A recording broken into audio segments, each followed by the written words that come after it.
I was driving home in the dead of night, around 2 or 3 in the morning, when the rain started coming down in sheets. The windshield wipers thrashed uselessly, fighting a losing battle against the torrential downpour. Visibility was a grim joke, just a smudged world of black and gray, with the occasional halo of dim light from my headlights. Streetlights were as rare as a unicorn in this part of town. The eerie quiet of the rain was broken by the thudding of my tires against the wet asphalt. As I neared an intersection, I noticed something odd: a blue car, its engine running, parked stubbornly at a green light. I frowned, peering through the rain-slicked glass. The car's headlights glared into my vision, making it hard to see if anyone was inside. My instincts flared. I maneuvered around the blue car, giving it a wide berth. But as soon as I did, the blue car followed, its headlights blinding in my rearview mirror. My stomach twisted into a knot. It wasn't just following, it was tailing me closely, too closely. The low tire warning light flickered on my dashboard, followed almost immediately by the ominous message "flat tire." I gritted my teeth and pulled over to the side of the road, the blue car halting a few feet behind me. My heart raced as the first trickle of dread slipped into my mind. 3 men emerged from the blue car, their forms shadowy and indistinct against the night. I scrambled out of my car, but before I could even register what was happening, they were on me. They pushed me back into the driver's seat, slamming the door shut. Their rough hands were everywhere, on my shoulders, my arms, my face. I tried to fight back, but it was like wading through molasses. One of them punched me in the gut, and I crumpled, gasping for breath. The others tore through my belongings, throwing them onto the wet ground. I felt a searing pain in my ribs as one of them kicked me, sending me sprawling on the cold asphalt. My vision blurred, the rain merging with my tears. I lay there, helpless and shivering, as they ransacked my car. The distant wail of sirens became a mocking soundtrack to my suffering, growing fainter until it disappeared altogether. When the men finally left, they took my wallet, my phone, and whatever else they could grab. I was alone, drenched and broken, the rain mingling with my blood. By the time the police arrived, I could barely speak. The only words I managed were between sobs and gasps. The investigation revealed a cruelly elaborate scheme. Those bastards had set up tire spikes, hidden in the road to cause my flat tire. They had planned this all along, luring me into their trap with the pretense of a malfunctioning car. As the officers worked around me, I couldn't shake the feeling that this was more than just a random act of violence. There was something calculated, almost sinister, in the way they had orchestrated the attack. I could still see the glint of the blue car's headlights, feel the weight of their hands on me, and hear the relentless thud of the rain. In the days that followed, I found myself looking over my shoulder every time I left the house, haunted by the memory of that night. The rain, once a soothing backdrop to my life, had become a harbinger of terror. And the blue car, well, it had left its mark on me in more ways than one.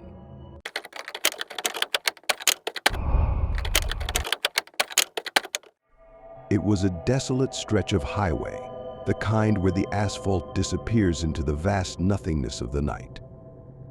I was driving cross-country, the hum of the engine my only companion, when I spotted a lone car parked at an odd angle, its headlights cutting through the darkness like the eyes of some predatory beast. Something about it sent a shiver down my spine, but I dismissed it as my overactive imagination. But as I drew closer, the car's purpose became clearer. It wasn't just parked, it was positioned deliberately to block the road. My grip tightened on the steering wheel, and my instincts screamed that something was wrong. I slowed, hoping the driver might move, but instead 2 men emerged from the shadows, their faces obscured by the flickering light of the street lamps. The men looked like they'd stepped out of some twisted nightmare, dark, hooded figures whose eyes glinted with malice. One of them carried a weapon, the faint glint of steel in the dim light making my blood run cold. They began to move towards my truck with a menacing purpose. I had only a split second to make a decision.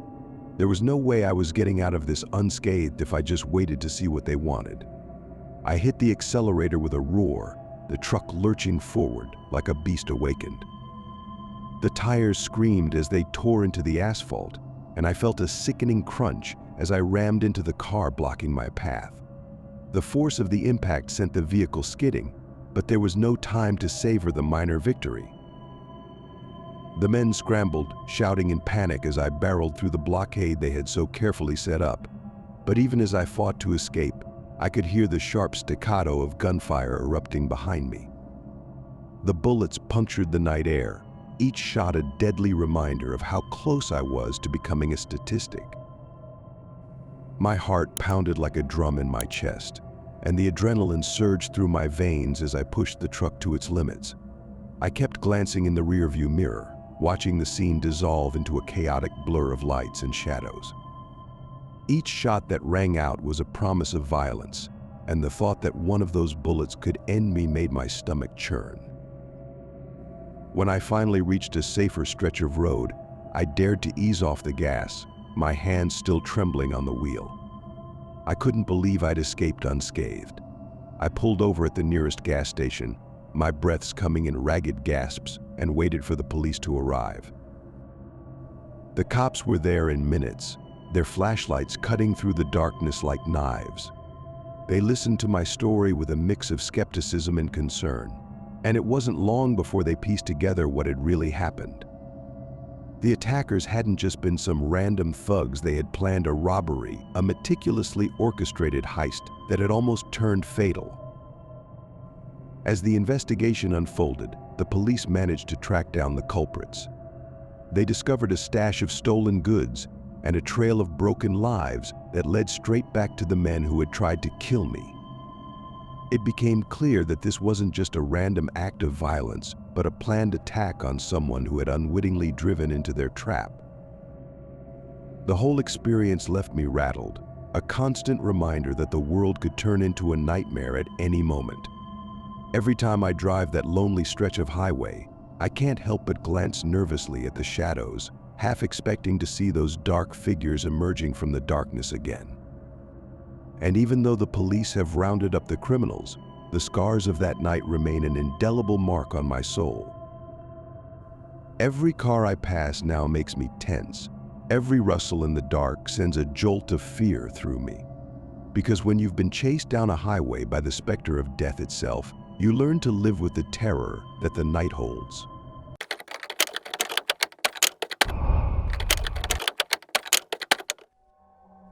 I've always found comfort in the predictable hum of the fluorescent lights at the convenience store where I work the graveyard shift. There's something oddly soothing about the routine mopping up spills, stocking shelves, and listening to the static chatter of the radio. That was until the night when the store's comforting monotony was shattered by an unsettling premonition. It was just past midnight when I noticed the car an old, rusted sedan that looked like it had seen better days lingering in the parking lot. Its headlights were off, and it sat there like a toad in the moonlight, barely visible but distinctly out of place. The driver was a shadow in the driver's seat, too still and too quiet. A chill slithered down my spine as I watched it for a moment longer, then shook it off. I had work to do. The night was still, save for the occasional rustling of leaves and the distant hum of traffic. As I ventured out to take out the trash, I couldn't shake the feeling of being watched. I rolled the dumpster out with a heavy groan and headed towards the back of the neighboring store, a rundown place that had been on the brink of closure for years. The back door to the store was wedged open, a crude attempt at keeping it ajar. My heart pounded in my chest as I approached, the faintest sound of clattering from inside making me freeze. A shiver danced across my skin, and I pressed my ear against the door. There was definitely someone or something inside. I peered through the small window set in the door frame, but the glass was too dirty to see clearly. The handle was missing, replaced by a ragged hole where it once was. Whoever had been in there didn't care about subtlety. Panic gripped me. I raced back to the store, my mind racing faster than my feet. I dialed 911 with trembling fingers, my heart pounding like a drum in my ears. "Please hurry," I stammered into the phone. "There's someone breaking into the store next door. I'm not sure how many of them there are, but I think they're still inside." The dispatcher's calm voice was a tenuous lifeline as she assured me help was on the way. My mind, however, was already miles ahead, conjuring scenarios far worse than the reality of a simple break-in. I glanced over at the old sedan, which was now creeping away from the parking lot, its engine a low rumble that only added to my anxiety. The minutes felt like hours as I paced the store, my nerves frayed. Finally, the police arrived, their flashlights cutting through the darkness like a promise of relief. I watched from the safety of the store as they made their way to the neighboring building, their figures a mix of authority and resolve. I strained to hear any sounds from the other side of the parking lot. The officers' voices were muffled but carried a tone of seriousness that didn't bode well. After what felt like an eternity, a figure was led out in handcuffs, a man with a wild look in his eyes and a slovenly appearance that spoke of too many nights spent hiding in shadows. The officers soon emerged with bags of stolen goods and a toolkit that spoke of his craft. The man had been making a habit of breaking into stores hours and others in the area. The realization hit me like a wave. The stolen goods he carried had been lifted from places that had once been my neighbors. The fear of what could have happened if I hadn't noticed that car or that wedged door settled deep in my bones. As the man was loaded into the back of the patrol car, I couldn't shake the sense of dread that clung to the night. The shadows around the store seemed thicker, darker, as if the night itself was closing in. I glanced over at the neighboring store, its broken door now a haunting reminder of what could have been. The rest of the shift passed in a blur. I kept my eyes on the parking lot, every sound amplified in the oppressive quiet. The flicker of the fluorescent lights seemed more sinister now, casting long, exaggerated shadows across the walls. As dawn broke, washing the parking lot in a gray light, I couldn't forget the shadowy figure in that old sedan or the uneasy feeling that had clung to me throughout the night. The sense of violation, of the lurking unknown, had left its mark. In the days that followed, I tried to move past it. But whenever I walked past that neighboring store, now boarded up and silent, I couldn't shake the feeling that the night had revealed something about the darkness that lurks just out of sight and the thin veneer of normalcy that can shatter in the blink of an eye.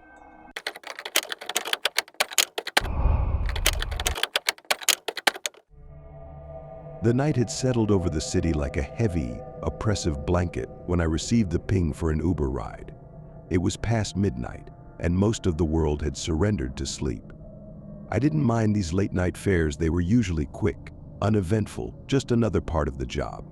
Tonight, however, was different.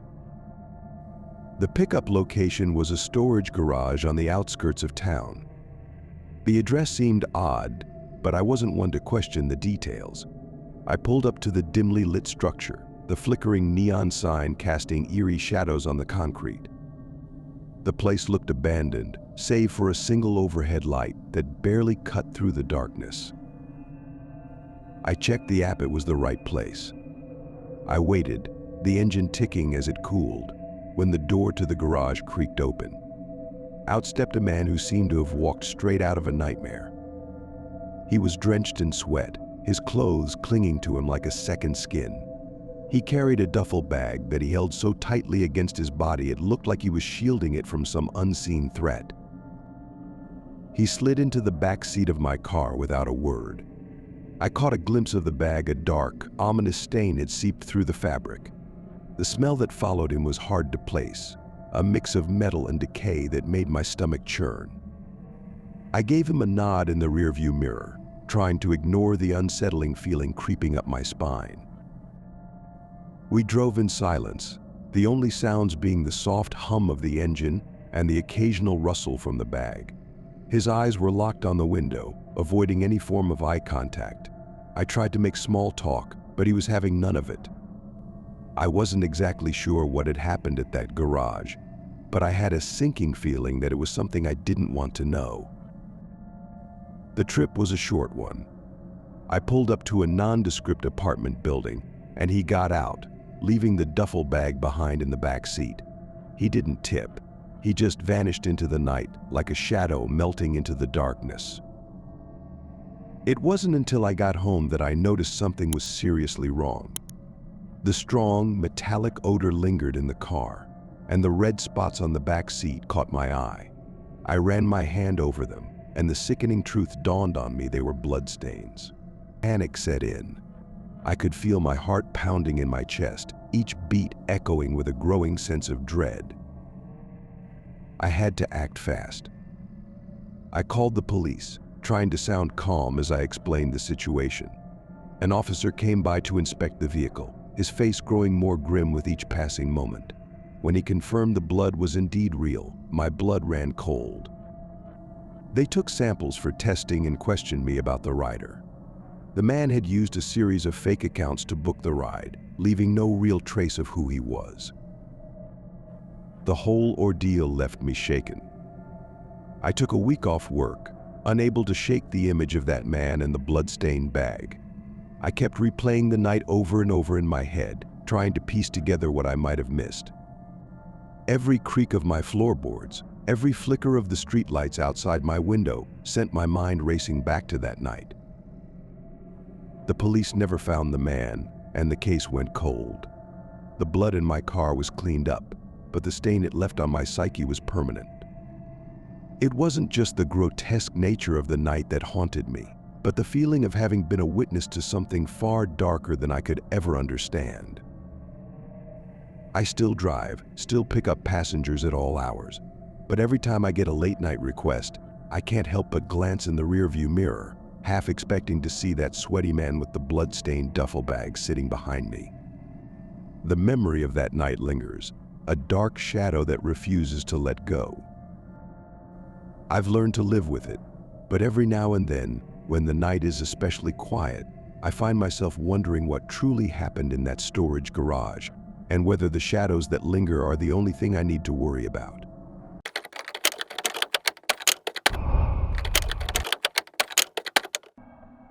I remember that night as clearly as if it happened yesterday. The air was still, and the kind of eerie quiet that settles in just before the storm hung over my small apartment. I was alone, something I usually welcomed with a kind of quiet glee. Music was my refuge, a solace from the cacophony of life outside. It was during one of these solitary evenings, as I was practicing the theme from Silent Hill on my old piano, that something unsettling happened. The room was dimly lit, the only light coming from the flickering glow of my TV screen, which I had turned on for ambient light. The eerie strains of the Silent Hill theme filled the space, their haunting notes intertwining with the silence of the room. I was lost in the music, my fingers dancing over the keys in a way that felt almost hypnotic. The melody, as it always did, seemed to draw me into its dark embrace. That's when I saw it. A dark, formless figure in the TV screen's reflection. I hadn't noticed it at first, so engrossed was I in the music, but it was unmistakable once I did a shadowy silhouette, standing just at the edge of the screen. It was as though the figure was straining against some invisible barrier, desperate to break free from the confines of the reflection. The sight made my heart skip a beat. It was like something straight out of a nightmare, an entity that existed just beyond the veil of reality, emerging into view only through that ghostly screen. My fingers faltered on the keys. I turned my head sharply, my eyes darting to the TV screen. But as soon as I looked directly at it, the figure vanished. The TV's surface was now just a blank, unremarkable reflection of the room, its surface as smooth and featureless as it had been before. I rubbed my eyes, convinced I had imagined it. After all, Silent Hill was known for its psychological horrors. Perhaps my mind had conjured the figure in response to the eerie melody. but I knew deep down that something was wrong. I turned back to the piano and tried to continue playing, though my fingers were trembling. The haunting notes now seemed more ominous, their melodies twisting in the air like spectral fingers reaching out from some dark realm. I couldn't shake the feeling that I was being watched, that the shadowy figure had not truly disappeared but had simply found another way to observe me. The minutes ticked by, each second stretching into an eternity as I played. Every time I glanced at the TV screen, expecting to see that dark silhouette once more, I was met with only the mundane reflection of my living room. The paranoia was almost unbearable, each creak of the old building or rustle of the curtains seeming amplified by my growing fear. Eventually, the melody of Silent Hill seemed to lose its grip on me, the notes blending into a maddening drone. I stopped playing and switched off the TV, hoping that the darkness of the screen would somehow dispel the uneasy feeling. But the darkness didn't help. Instead, it seemed to amplify the shadows in the room, making them twist and dance in the corners of my vision. I tried to shake it off, telling myself that it was just my imagination playing tricks on me, fueled by the chilling music and my own growing unease. Yet, as I lay in bed that night, the image of the dark figure lingered in my mind. I couldn't escape the sense that I had seen something real, something that existed just beyond the reach of light and reason. I don't know how long I lay awake, staring at the ceiling and listening to the silence. The shadows in the room seemed to move of their own accord, and every creak of the building felt like a whisper from another world. I wanted to call out to someone, anyone, but the fear of drawing whatever I had seen closer held me in its grip. It was only with the first light of dawn that I felt safe enough to leave my bed. I inspected the TV in the room, but there was no sign of anything out of the ordinary. The room was exactly as it had been before, with no trace of the dark figure I had seen. But the sense of dread lingered, a reminder of the night when reality and nightmare had blurred together, if only for a fleeting moment. To this day, whenever I hear the Silent Hill theme, a shiver runs down my spine. The music has taken on a new meaning for me, one of dark reflections and shadowy figures that exist just beyond the edge of the world. And though I try to push the memory away, I can't help but wonder if there's something out there, waiting, watching from the shadows, just like the figure on the screen. That night taught me something I wish I didn't know sometimes. What we see in the dark isn't just a figment of our imagination, but a glimpse into something far more unsettling. The reflection of shadows, it seems, has a way of revealing truths we're not always ready to face.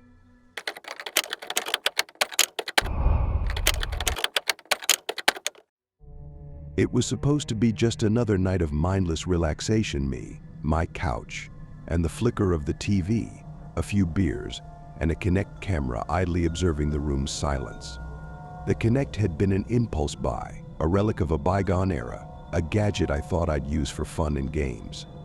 But it sat there, neglected and forgotten, its infrared eye a silent witness to the banalities of my life.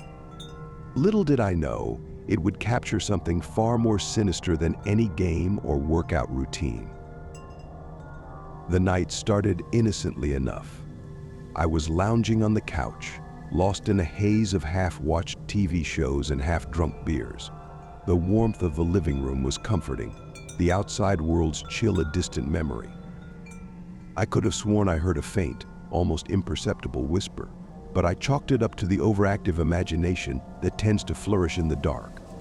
I shuffled off to the couch, pulled a blanket over myself, and fell into a restless sleep. When I woke up, it was to the crackling silence of an empty house. The TV had long since shut itself off, leaving only the Kinect's blue light casting a faint, eerie glow. My first thought was to check the footage from the Kinect's recording. I had no real reason to suspect anything unusual until I played the video back.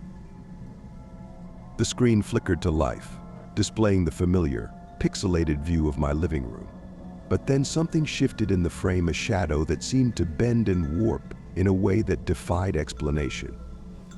I watched, heart hammering in my chest, as the Kinect's feed showed a stick figure materializing in the corner of the room. Its movements were fluid and disjointed, like a marionette being controlled by an unseen hand. It glided across the floor with a deliberate slowness, every step a calculated intrusion into my space. I rubbed my eyes, thinking I was still half asleep, but the figure persisted. It seemed to float towards the couch where I had been sleeping, its movements unnervingly smooth. The contrast between its stark, white outline and the darkened room was disturbing. It wasn't supposed to be there. There was no physical presence, no draft, no creak of the floorboards, no sound of someone moving through the space. The stick figure came closer and closer, its path unerring, as if it were guided by some unseen force. My breath caught in my throat as the figure approached where I had been sleeping. It hovered for a moment, just inches away from the couch, its digital outline flickering with a sinister energy. The figure seemed to regard the couch with an almost malevolent curiosity, as though it was searching for something or someone. The footage continued to play, showing the figure lingering near the couch for what felt like an eternity. The figure's outline flickered in and out, like a signal struggling to find a connection. It was as if the camera could capture its presence, but could not fully comprehend or record its nature. The longer I watched, the more my rational mind began to crumble under the weight of the inexplicable. What was this thing? How could it be interacting with a space where no one else was present? I couldn't tear my eyes away from the screen, each second stretching into an eternity. The figure finally receded, drifting back to the corner of the room from where it had come. It moved with a kind of graceful retreat, leaving behind an oppressive silence. As the figure vanished from view, the room returned to its ordinary state, the only evidence of its visit a strange coldness that seemed to linger in the air. When the video ended, I was left in a state of stunned disbelief. I replayed the footage, scrutinizing every pixel, but the eerie presence remained undeniable. The rational part of me struggled to find an explanation. Was it a malfunction of the Kinect? An elaborate prank? But deep down, I knew this was something different, something that defied logical explanation. That night, sleep came with great difficulty. I lay awake, every creak of the house amplifying my fear. The figure on the screen was no longer just a distorted image, it had become a shadow in my mind, a reminder that some things are better left unseen and unexplained. The Kinect, once a mere novelty, had become a gateway to a reality that was both fascinating and terrifying. In the days that followed, I tried to ignore the footage, to push it out of my mind. But every time I saw the Kinect's blue light flicker on, I couldn't help but wonder if it was watching me, if the stick figure was still lurking in the dark corners of my home, waiting for the moment when I would let my guard down. Sometimes, when the room is too quiet and the shadows grow long, I find myself wondering if the figure will return, its movements as smooth and unsettling as they were that night. The Kinect now sits in the corner, its innocent appearance belying the darkness it once recorded. And every so often when I glance at it, I can't help but feel that I'm being watched, waiting for the next glimpse of the phantom in the frame.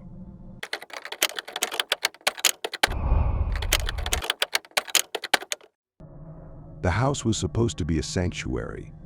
My wife, Sarah, had gone away for the weekend to visit her sister, leaving me with the quiet solitude that, at first, felt like a gift. It was just me and the ticking of the grandfather clock, the hum of the refrigerator, and the occasional creak of the house settling. I was looking forward to catching up on some reading, perhaps a movie or two, and enjoying the stillness. Little did I know that the stillness was only a prelude to something far more sinister. It all started on the first night, around midnight. I was just settling into my favorite chair with a book when I heard a voice, faint but unmistakable, calling my name. Tom, it came from somewhere behind me, as if whispered directly into my ear. I spun around, expecting to see Sarah standing there with a teasing smile, but the room was empty.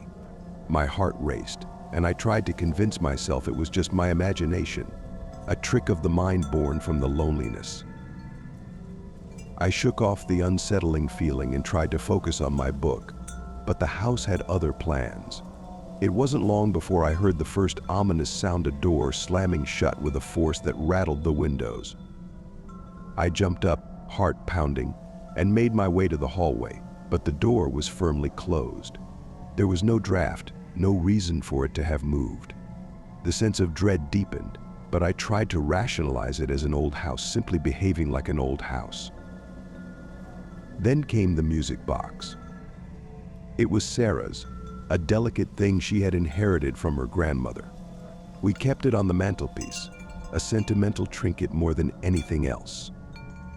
I could hear the faint strains of its melody coming from the living room, a tinkling, ethereal tune that sent shivers down my spine. The problem was, the music box had been closed. It didn't play on its own, at least not when we were awake to wind it. My pulse quickened as I approached the living room.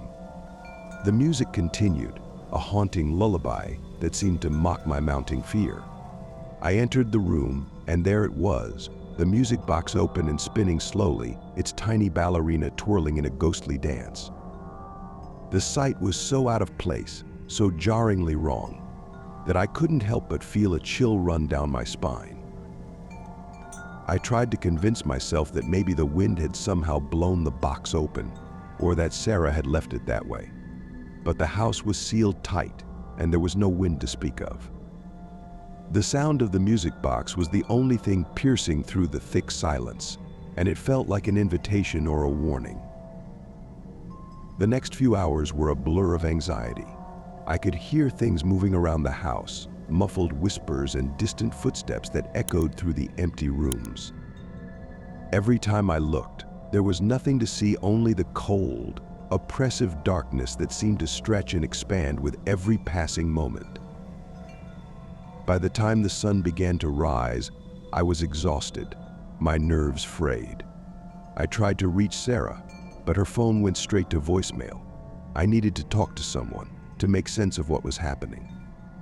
I left messages, but they were met with silence, as if the darkness of the house had swallowed my calls. It was on the second night that things took a darker turn. I was lying in bed, trying to ignore the creaks and groans of the house, when I heard the voice again. This time, it was clearer, more insistent. "Tom, help me." It came from the bedroom door, a desperate plea that sent me bolting upright. I swung the light on and found the room empty, the door shut tight. There was nothing but the echo of the voice lingering in the air. Desperation drove me to investigate every corner of the house, flipping on every light, checking every closet. The more I searched, the more I felt the presence of something unseen watching me. I could feel its cold gaze, a malevolent force that seemed to grow stronger with each passing moment. By the time Sarah returned, I was a wreck. I couldn't sleep, couldn't think, couldn't shake the feeling that whatever had haunted me was still lurking just out of sight. Sarah, bless her heart, tried to comfort me, but I knew the house had changed. The silence now seemed thicker, more oppressive, as if the shadows had grown darker in her absence. That night, as I lay in bed, I could hear the music box again, playing its mournful tune. It was as if the house itself was breathing, living, and I was merely a guest in its haunting embrace. I never figured out what was causing the disturbances, nor did I find out why the voice had called to me. All I knew was that the house, once a sanctuary, had become a place of dread, a place where echoes of something dark and otherworldly lingered in every shadow and every whispered breath. I still hear the music box sometimes, even now. It plays in my dreams, a ghostly reminder of the night spent alone in that cursed house. And sometimes, just sometimes, I think I hear that voice again calling, pleading from somewhere deep within the darkness.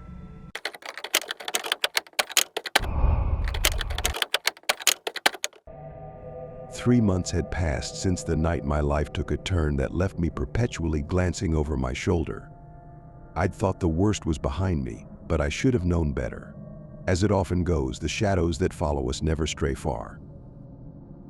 It was a chilly evening in late October, the kind where the wind howls and rattles through the skeletal trees.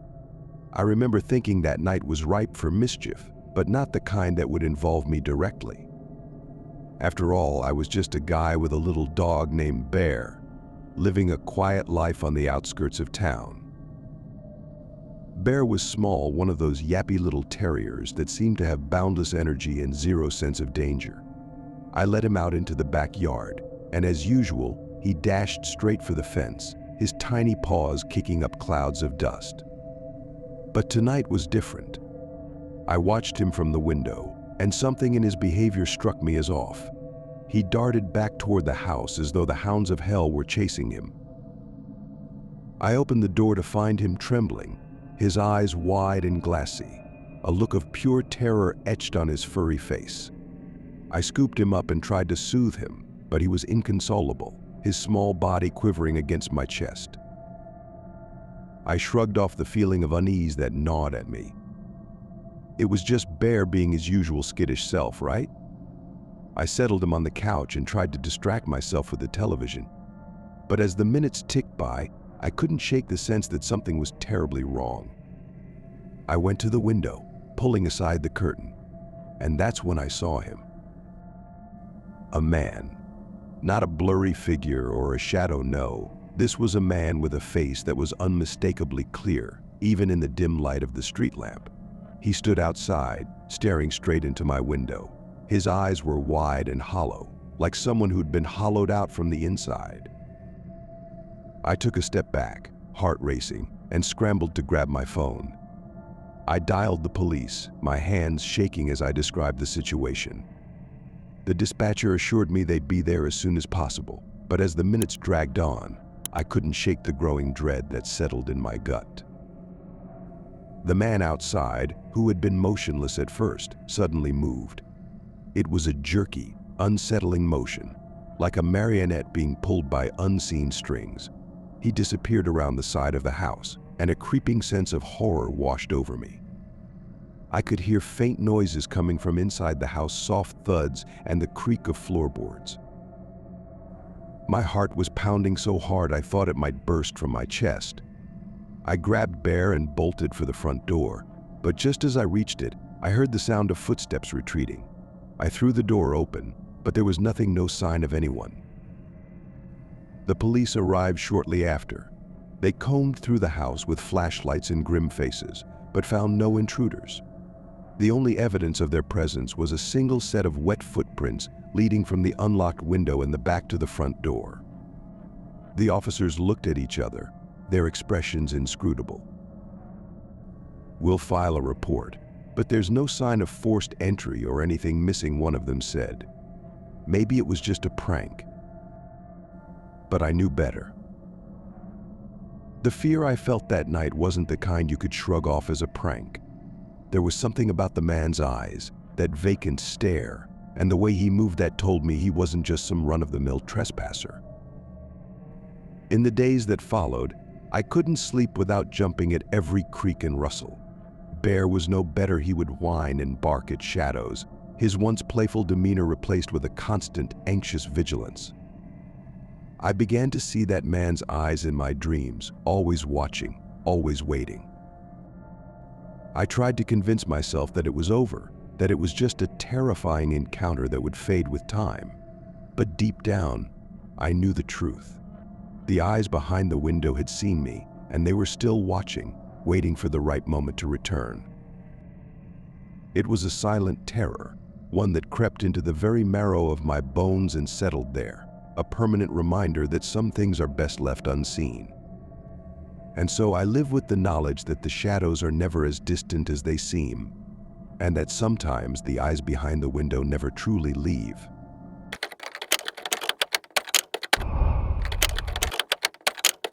Title: The Doll with the Devil's Eyes.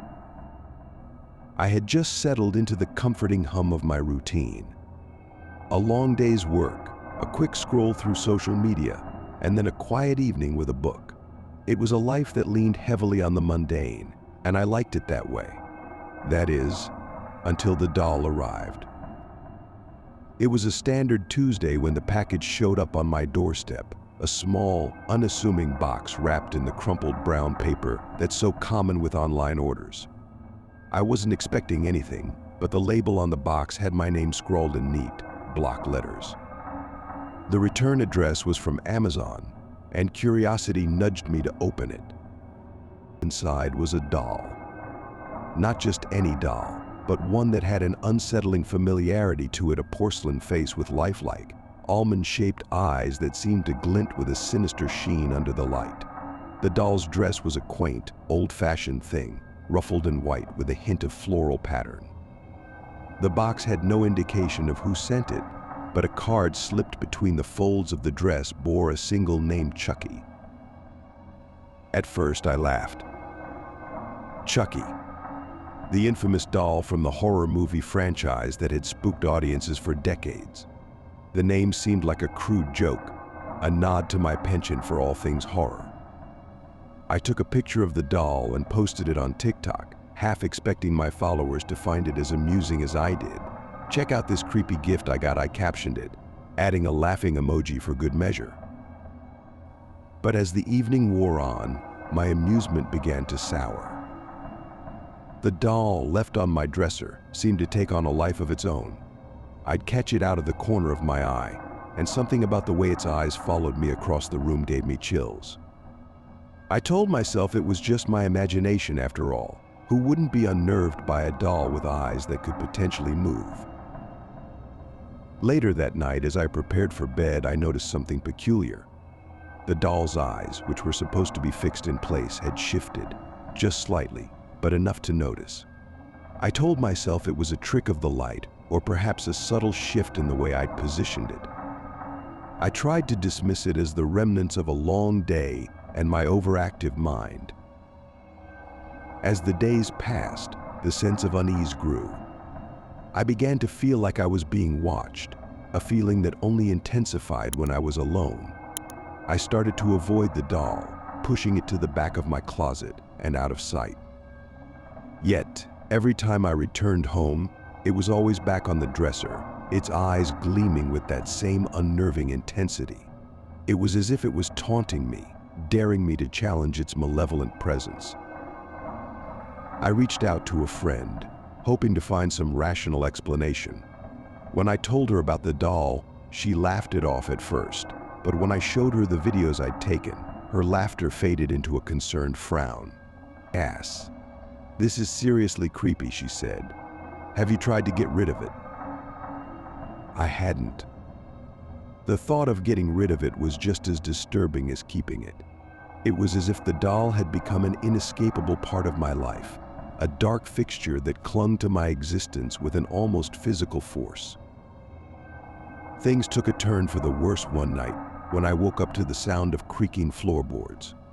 I could barely see in the darkness, but the doll was there, on the edge of my bed, its eyes gleaming with an eerie, malevolent light. The air was thick with a palpable dread, and I felt a cold sweat break out across my forehead. I couldn't move, paralyzed by the sheer terror of the sight before me. In the dead of night, with only the soft moonlight filtering through the blinds, I finally gathered the courage to confront the doll. I grabbed it with shaking hands and tried to throw it away, but every time I turned my back, it would somehow be back in its place on the dresser. Desperate, I sought the help of a paranormal investigator. When he arrived, he performed a ritual to cleanse the doll of any malevolent energies. He seemed genuinely unnerved by the doll and performed his work with a mix of reverence and dread. The ritual, however, did little to ease the atmosphere in my home. To this day, the doll remains a constant source of fear. It's still there, in the darkest corner of my closet, its eyes always watching, always waiting. I've moved, hoping to leave it behind, but every new place feels just as haunted by its presence. The doll with the devil's eyes has become a permanent shadow in my life, a reminder that some gifts come with a darkness that cannot be easily dispelled. So if you ever find yourself receiving a mysterious package, don't open it. There are some things that are better left untouched, some dolls that are better left forgotten. Because once the darkness has entered your life, it's not so easily chased away.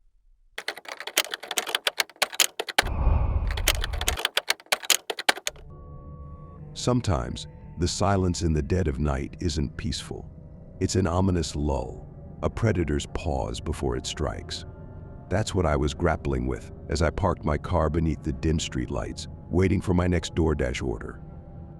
The hours between deliveries stretched endlessly, and I was the unfortunate victim of time's cruel game. I'd already racked up several hours of waiting, and the clock's ticking felt like it was mocking me. It was a late-night shift, the kind where the city's pulse seems to slow down to a faint throb, barely perceptible. I had just accepted a small Taco Bell order, a cruel reminder of how menial these gigs could be.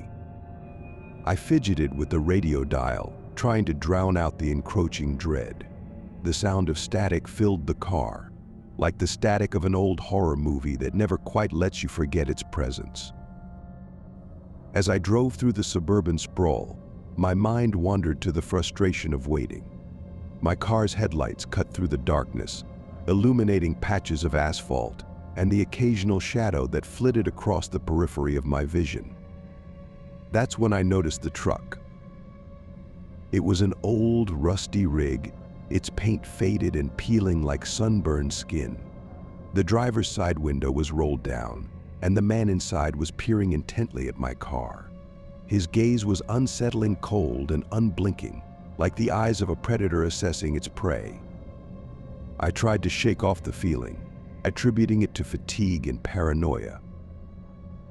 But the truck followed me as I made my way through the neighborhood. At first, I told myself it was just a coincidence. After all, this was a low-crime area, right? But the truck stayed with me, its headlights mirroring my own, creating a sense of creeping dread that clawed at my nerves. The neighborhood grew darker, quieter, as if the houses themselves were holding their breath. Eventually, I found myself at a dead-end street, a narrow lane flanked by tall, foreboding trees that seemed to close in on me. I was about to turn around when I saw the truck's headlights come to a halt behind me. The driver's door swung open with a groan, and the man stepped out, his figure massive and menacing against the backdrop of the dim streetlight. My heart pounded as he approached, his footsteps thudding heavily on the pavement. He carried a crowbar, its metallic glint reflecting the sickly light. The man's face was a mask of grim determination, a specter of terror that seemed to grow larger with every step he took. I knew I had to act fast. Without thinking, I threw my car into reverse, my tires screeching as I fled down the narrow street. The man's shadow loomed behind me, and I could hear his enraged shouts blending with the roar of my engine. The sense of being pursued was almost palpable, a visceral terror that made every second stretch into an eternity. I managed to maneuver my car out of the dead end, the truck's headlights fading in the distance. My hands were shaking as I dialed 911, my voice barely coherent as I reported the incident. I drove straight to the nearest police station, my mind racing with the fear of what might have happened if I hadn't escaped. The police response was swift, but when they arrived at the scene, there was only shattered glass where the truck had been. The windscreen was a spiderweb of cracks, but the man was nowhere to be found. They found no trace of him, no sign of the truck, just the wreckage and a lingering sense of foreboding. The officers tried to reassure me, but I could see the skepticism in their eyes. They couldn't understand the primal terror I had felt, the gnawing fear that someone or something was watching me, waiting for the right moment to strike. I drove home that night, the silence of my empty apartment a stark contrast to the cacophony of my racing thoughts. Now, every night shift feels like a test of endurance against a shadow that might emerge from the dark. The city's quiet moments are no longer peaceful, they're a constant reminder that sometimes the true terror isn't in the screams or the dark corners, but in the unsettling calm before the storm. And I'm always waiting, always listening, hoping that the darkness will pass me by, even though I know deep down that it never really will.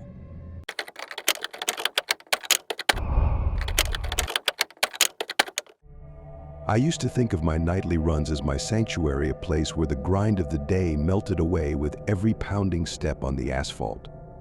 The park near my apartment had always been my escape, a place where I could clear my mind and reset. But that all changed one night, under a sky so thick with clouds it seemed to swallow the moonlight. It started with a vague unease, a feeling that prickled the back of my neck as I jogged through the deserted park. I chalked it up to fatigue or maybe an overactive imagination. I tried to push it away, focusing instead on the rhythmic cadence of my feet. But the feeling persisted, a shadow flitting just out of sight, always present but never quite tangible. Weeks passed, and the sensation became a constant companion. I could no longer ignore the shiver that ran down my spine whenever I saw a flash of movement in the corner of my eye. It wasn't until I stumbled upon a set of photographs that the creeping dread solidified into something tangible, something real and horrifying. It was an ordinary Tuesday night when the first photo appeared on my doorstep. I was tired from the day's work and barely noticed it at first. The envelope was unremarkable, the kind you use for bills or junk mail. I almost tossed it aside until a strange compulsion made me open it. The photograph inside was unsettling. It was a picture of me, taken from a distance, jogging down my usual path in the park. I was blurry and indistinct, but there was no mistaking that it was me. My heart hammered as I flipped the photo over, hoping it was a sick joke. But there was nothing, no note, no signature, just that cold, unfeeling image. My initial shock turned into a gnawing anxiety. I went to the police the next day, expecting them to dismiss my concerns as paranoia. But the photos continued to arrive, each one more intrusive than the last. One showed me entering my apartment building. Another, taken from outside my bedroom window, captured me asleep in bed, vulnerable and unaware. The police took me seriously, at least, that's what they said. They took the photos, filed a report, and promised to investigate. But as days turned into weeks, the case seemed to sink into the bureaucratic quicksand of indecision. Each visit to the station yielded the same response: they were doing what they could, but leads were scarce, and without more concrete evidence, the trail was cold. The feeling of being watched was inescapable. I stopped running in the park, opting for the well-lit gym instead, but the photos kept coming. Each one was a reminder of how close the stalker was, of how easily they could slip through the cracks of the city's infrastructure. My paranoia grew. I started obsessively checking locks, installing security cameras, and avoiding windows. I even considered moving, but my financial situation and the daunting thought of leaving everything behind held me back. The stalker was winning, and I felt powerless. Then came the night that I'll never forget. I was at home, alone and restless, my mind racing with thoughts of the stalker and what might come next. It was past midnight when I heard a sound that froze me in place, a soft tapping at my window. I crept to the living room, heart pounding, and peered through the blinds. The park outside was cloaked in darkness, save for a lone street lamp casting eerie shadows on the pavement. There was no one there. I told myself it was a figment of my imagination, a trick played by my overactive mind. But the tapping persisted, a rhythmic beat that seemed almost deliberate. I dialed the police again, my voice trembling as I explained the situation. They promised to send someone over, but it was hours before they arrived. By then, there was no sign of the stalker, no evidence, no trace. The feeling of dread lingered, thick and oppressive. I knew the police couldn't protect me every moment, and the thought that the stalker might be watching me, taunting me, while I sat helplessly in my apartment was a nightmare I couldn't escape. I don't know if the stalker ever left, or if they're still out there, watching from the shadows. What I do know is that the park, once my sanctuary, became a place of terror, a reminder that there are eyes in the darkness, eyes that watch and wait, always just out of sight. The photos stopped arriving, but the fear remains. I still jog occasionally, but now I always check over my shoulder, and I never stay in one place too long. The park, the photographs, the feeling of being watched, they've changed me in ways I can't fully explain. All I know is that sometimes, when the wind howls through the trees and the darkness creeps closer, I can still feel those eyes, cold and unblinking, fixed on me from the shadows.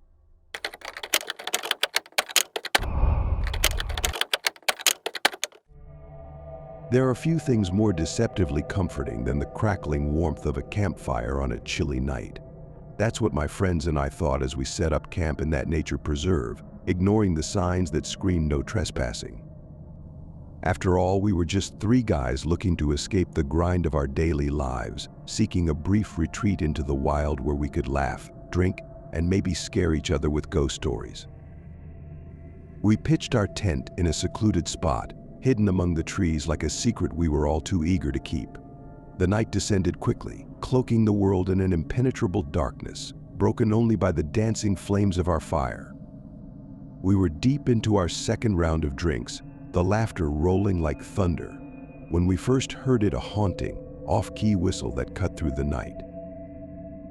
At first, I thought it was just the wind playing tricks on us, bending the trees into eerie shapes. But as the whistle continued, a chill settled in my bones. My friends, Jake and Ryan, fell silent. We exchanged glances that spoke volumes. This wasn't normal.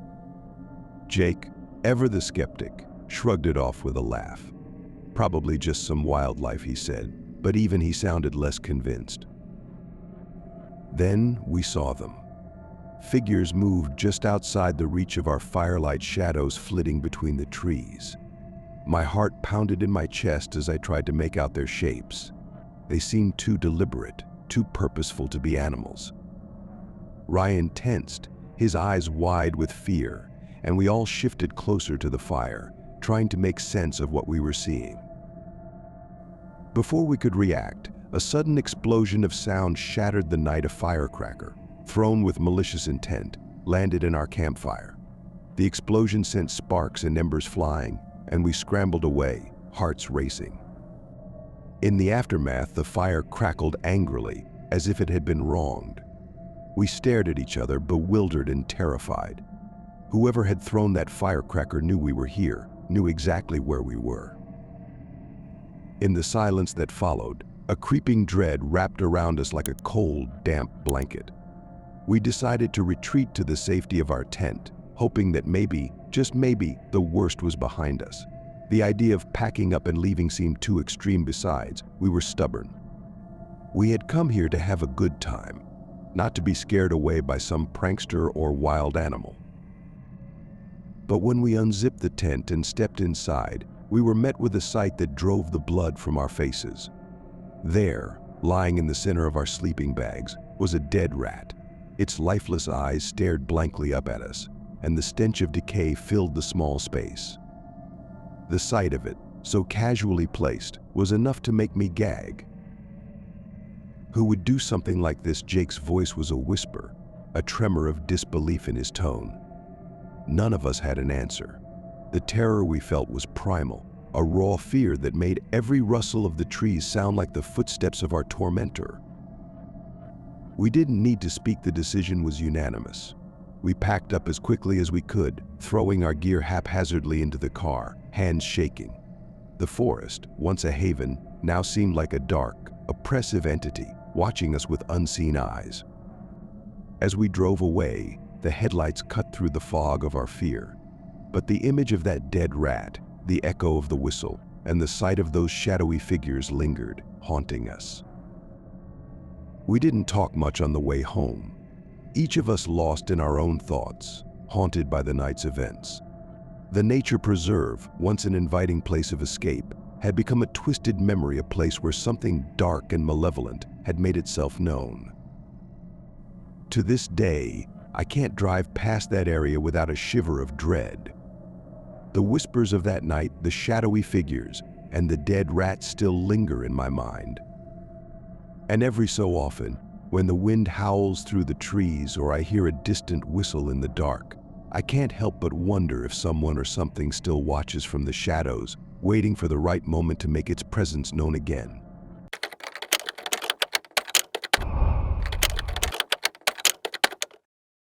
It was Halloween week, and the crisp air was thick with the scent of autumn leaves and something less identifiable, something that hinted at mischief and the macabre. The fraternity party was in full swing, and I was there, swallowed by the chaotic sea of costumes and loud music. But in the middle of the revelry, something twisted in me, a sudden pang of isolation. My friends had drifted away, lost in their own waves of drunken euphoria, leaving me to navigate the sea of strangers. The night had already spun itself into a dizzy blur when I stumbled out of the party. My balance was questionable at best, and I felt like a marionette whose strings had been cut. I needed somewhere quiet to collect myself. I spotted a building across the street, its old brick facade looking like a promise of solitude.